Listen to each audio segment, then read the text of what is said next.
لحد دلوقتي مش عارفين نلاقي حل لمشكله انقطاع الكهرباء. وطن بلا كهرباء افضل من كهرباء بلا وطن.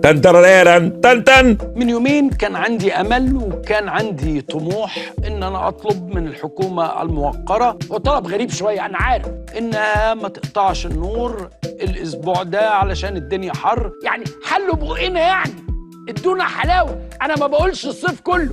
خلاص يبقى نجيب دقايق تولد لنا الكهرباء.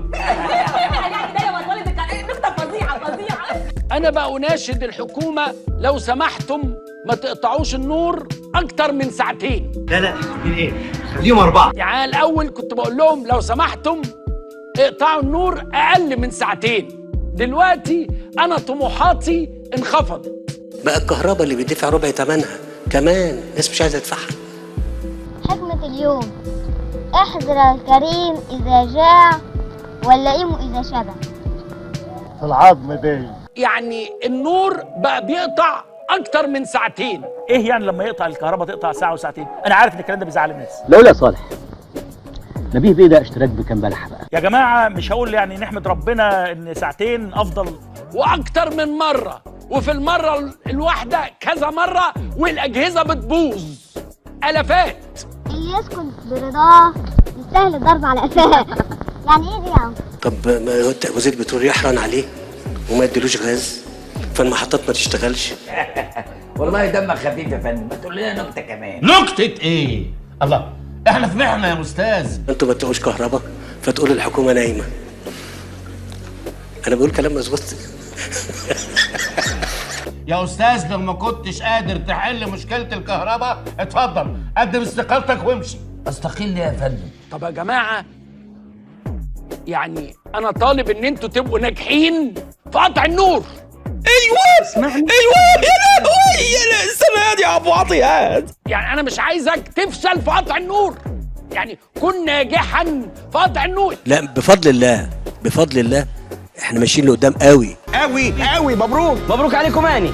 قوي. يعني خلاص اذا كان من قطع النور بد فليس يعني من العقل ان تضيع حياتنا. وانا يمكن بقولها دلوقتي عشان بس تبقى واصله للناس، لان حجم الوقود المطلوب عشان نشغل المحطات بقت عبء علينا. بقول لكم ده ملوش مله، ده ديمقراطي. ايوه اقول لكم ايه اكتر من كده؟ يعني عمره ما هيورد على جنه. مختلفة يقول لك لميس عايزه الشواطئ كلها منوره. انت عندك حل لازمه الكهرباء؟ يا جماعه انا عايزه المصطفين المصريين العاديين يعني يعيشوا حياه افضل. يا هانم عندك حل لازمه الكهرباء؟ صدقني يا فندم ما خبيش على معاليك، يعني حضرتك مش غريب، اصل يا فندم فاتوره الكهرباء جات لي عاليه قوي الشهر ده. انا عارف ان بيزعل الناس كلها، بتزعل يقول لك طب انتوا احنا استفدنا ايه؟ لازم مشكله الكهرباء تتحل خلال سنه، والانقطاع اللي بقاله 7 سنين ده ينتهي السنه الجايه، واشتغلنا على كده. بقول لك احنا لسه في ازمه، احنا لسه بنطلع من الازمه. يا جماعه انا بدات اقلق. حر وفاهمين، ضغط فاهمين، بس احنا ايه؟ احنا واقفين ولا ماشيين؟ ظروف صعبة مش فاهمين، مفيش فلوس مش عارفين. يعني لا، التنمية يا جماعة بتاخد سنين طويلة. طب انت منور، بس بصراحة انا عايزك تخلق. النور بيتقطع اي وقت بأي كمية، وانا عايز حد يقول لي لا.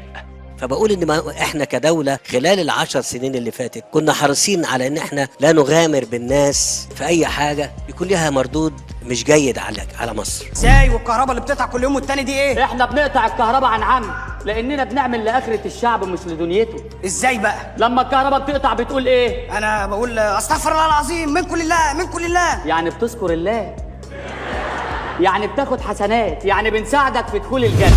5 بالحب. مع اني طافيه التكييف ومقضيها مراوح سقف